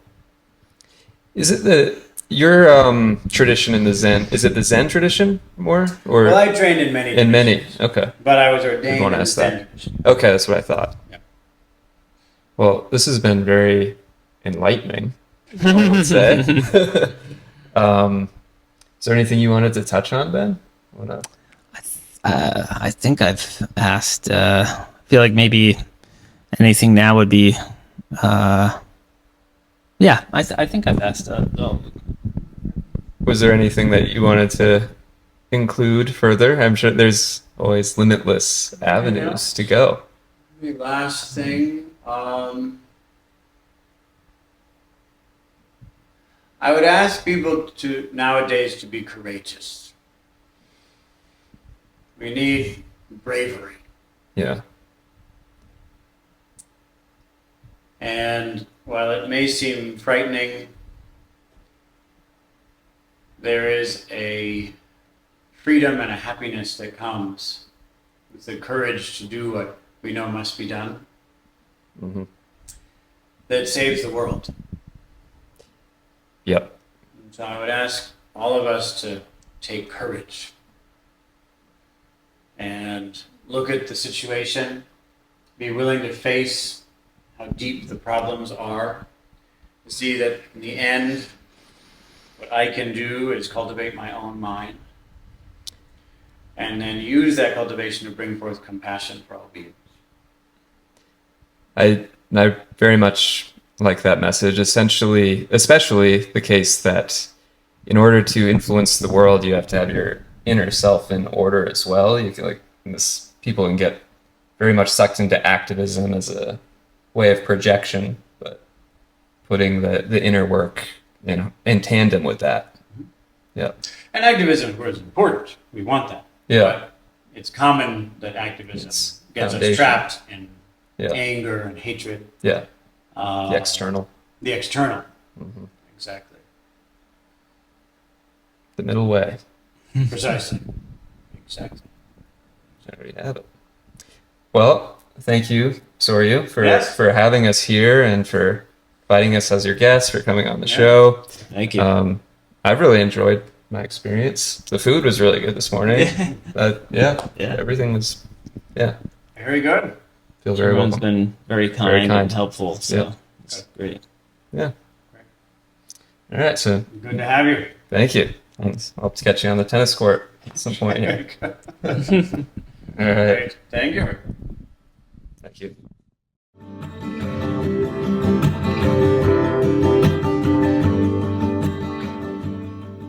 Well, we're back after another few days. We've spread this post-podcast process out a little bit.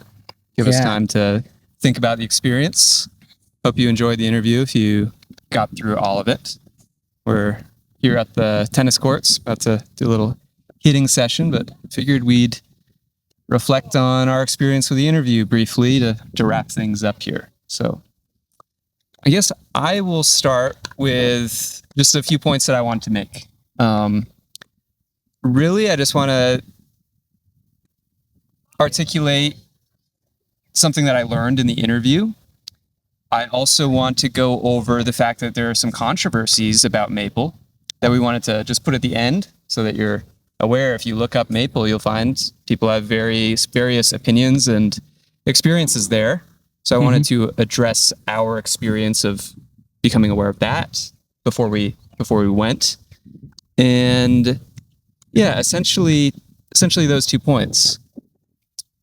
So in the interview, one of the aspects that I got the most out of was Soryu's explanation of how to make a decision from a Buddhist perspective. And I really enjoyed comparing that to my own way of coming to decisions in life and reflecting whether I agree or not. And I found myself to agree. And I thought he added a lot of clarity to the way one can think about that process of making a decision. And the Buddhist perspective of having no view, of relinquishing all perspectives being the first step, especially attachments to your own stories, especially attachments to your own way of looking at things, is step one.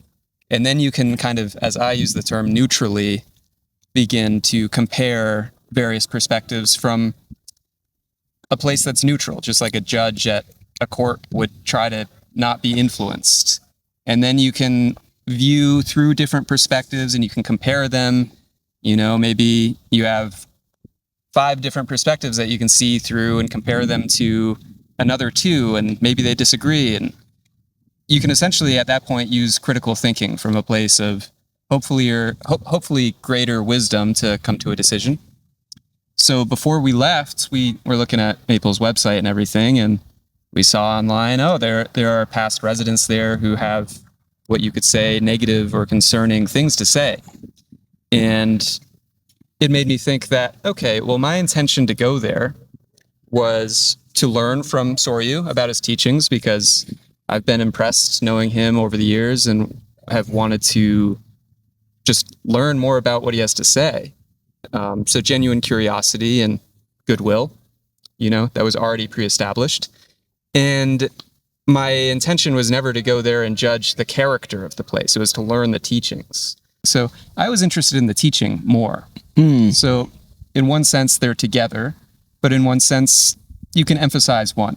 So really, my goal was not to go investigate and determine what the character or place of judgment on that is. I'll say that from my experience, everything was very positive on that end. I only have good things to say about the character of everybody I interacted with. But in short, without rambling too long in this outro, which I didn't want to do, I will just say that my decision to go, despite knowing that there are controversies, was grounded in my own discernment and ability to step back. And at the end of the day, it's not a matter of wanting to disagree or agree with anybody. It's just a matter of my own discernment, my own intentions coming from a place of neutral respect. And personally, I found the overall experience to be very eye-opening, and I'm glad I went. So, yeah, that's hand it over to you, if whatever you think. I'll say that I'm also very glad that I had the experience.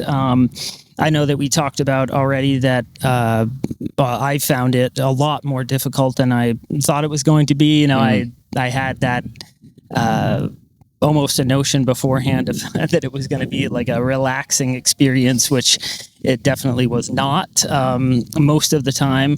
And I think that is basically just because of such a culture shock for me as far as how different it is to how I live my daily life. You had said that you were mostly interested in the teachings, and I'll say that I was not. I think that to be honest, I think that I went there. I was interested in the teachings, but mostly I think I was interested in looking at, how they live and I guess how these people were, maybe the residents were reacting to the way that they live, and how Soryu Teal, the character. Maybe that's not the right word. Yeah, I'm not sure that character is the right word, but maybe how he conducted himself as the head teacher, and then their reactions to that. And I wish that I had gotten a little bit more time, maybe to speak to the residents a little bit more, or maybe felt more comfortable speaking, because I wasn't sure at times, like, should I be saying something? What questions are appropriate to ask? That kind of thing. As far as the controversies and accusations that are out there about Maple, I'm just going to say that I don't have enough information to make judgments. I think it's really important to believe accusers in but at the same time, I don't have enough information to. It's an interesting, it's an interesting topic to be confronted with. One that I wasn't planning on going in. It's like, oh, now we're talking about how do we interpret any type of an accusation anywhere, whether it's about people we know or we don't know in the news or what have you, and is an interesting one for me. It's funny, like you want to be respectful toward everybody, but at the end of the day, we do come to decisions about how to act in life and how to respond to in different situations, and that requires choosing a perspective that we, like Soryu and said something that I found interesting, that was we say what we mean, but we don't believe what we say. And when you do that, it's like you do come to a decision, and it's like, this is the best course of action to take. And that inevitably is going to lead to disagreements with other people, or giving credence to some perspectives over others. So it's a tricky one. I'm not saying I've come to a conclusion on the nature of dealing with accusations in general. I don't want to get into the actual accusations, because it's not our place to articulate them. No, and I don't think we, again, have enough information to make a intelligent... well, we have the information that we have. I think that's the point. We have the information and the perspectives that we have, and I made a decision based on that. You made a decision based on that. We behaved and responded and went there and had the experience that we had based on that. And one thing I was thinking about afterward, reflecting on being able to easily see somebody having negative experiences in that challenging environment. Oh, for sure. I was almost thinking that, man, if you recontextualize this out of this monastery and put it in like a modern day workplace, the HR department would just be flooded with complaints. It'd be flooded, like there would be a full scale investigation. Like just to give a few examples, like one of the practices that's their training is this accountability practice, where let's say you mess up, no matter how subtle the mess up is, you spill a glass, you break a glass, you forget to do something you were supposed to do. You have to then go sometimes before the group or to another member, and no matter how trivial, say that you messed up and that you need to take a responsibility. And then the response is not like, oh, don't worry about it, you're fine. It's you messed up. That's kind of a problem. Let us know how you're gonna be better in the future so this doesn't happen. It's kind of like this stoic response. And from an outsider looking in, like if that type of behavior, you would say that looks like shaming. Yeah. Or it's an accountability exercise designed to instill humility in the Zen. So it's context. And there's a lot of examples where, man, I can see how somebody would be like, this is abusive. You could say like, you're breaking down the identity in this training, your attachment identity. And well, is that abusive to the ego? It's literally destroying the ego. Yeah. So there's a very important context there. And the purpose of this show is just really to let people judge for themselves and take in the perspectives that we can hopefully not influence from, in a way that allows people to like neutrally come to their own conclusions. That's my intention anyway. Yeah. Yeah, I think they'll have to do that, and they will do that. And to take a little bit of the other side is that as much as someone could see that, or someone could have a negative experience based on this very different way of living life and coming from a more average, modern American life to, being thrown into that, it would be. I mean, you could also very easily see how someone or multiple people could very easily abuse that amount of power, and I'm not. Again, we're not saying that that's happening, but it's interesting. Like on one, again, I don't want to get into, well, I wonder how Soryu would respond to that. Yeah. Right? I can only guess, and we already had an interview with him. So like at one sense, like, yeah, there's like this hierarchical power structure.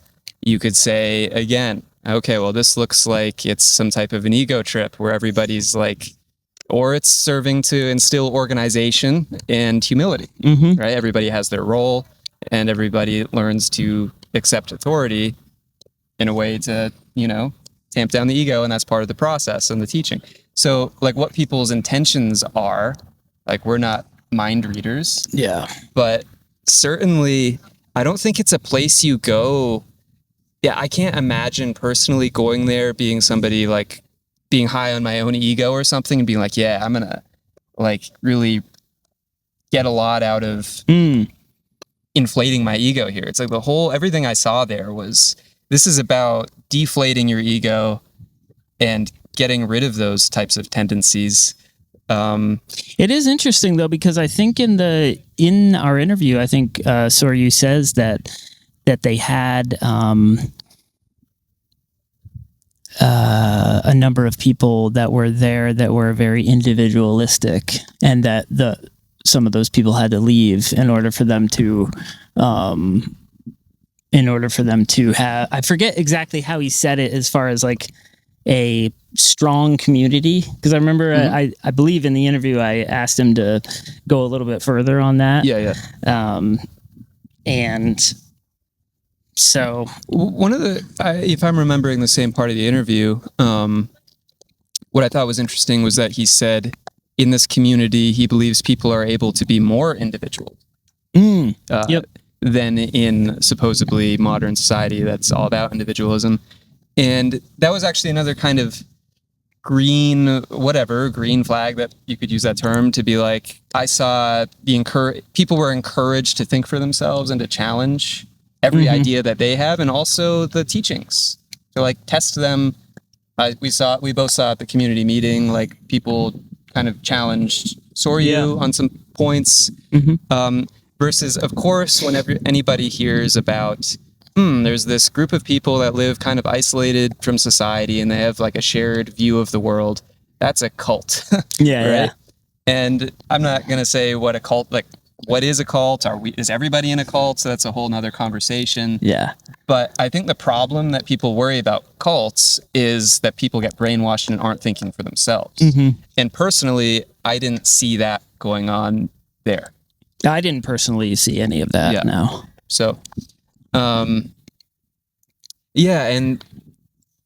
kind of he did say it was like a group of very individualist people, like people who are very like, or insubordinate. I think he used that that term, like a culture of insubordinates, because these are people like everybody there. And if you're watching, anybody who is a member there, I enjoyed getting to know some of you, and all of them are there because they've kind of rebelled against modern society and society as a whole, which takes kind of individualistic attitude in many ways.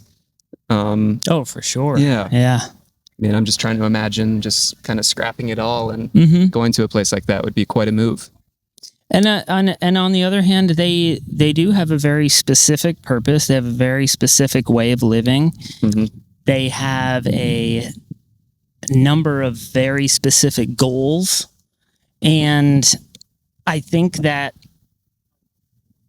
they probably do need to decide at times that a person who joins their goals, their motivations don't line up with that very specific purpose and way of life that they have. Yeah, it is a team. And if they don't want to decide to leave for themselves, I could see where, they would need to be asked to leave. It's certainly, I wonder, I think a lot of people, and we got into this in the interview somewhat, have a lot of different views of what Buddhism is, especially if you haven't really gone into the tradition, and I'm still learning more about it. And I'm sure there are many different perspectives and traditions within Buddhism, but overall, like I know I have this kind of Western perspective that I've definitely absorbed. That's like, oh yeah, Buddhism is very kind of non-judgmental, and they are just nice, and the Buddha smiles all the time and accepts everybody, and there's no confrontation. Like, that's not the teaching that is going on at this monastery. It is, but it's not. There's also the opposite of that. The setting of boundaries, the confrontation, and, you know, the challenge, all of that. And that could be a shock to somebody, I can certainly imagine. For sure. Yep. But yeah, overall, I'm glad that we had the opportunity to go, and I've certainly learned a lot and have processed over the last week. Yep. More of it. And yeah, and want to thank again, you know, Soryu and all the residents there for their hospitality, and felt very welcome. Yep. Yeah. So thank you for having us. Thank you. And I think that's all we got for you. Thanks for watching the Eternal Human Show, and we'll catch you in the next one. Thanks for watching.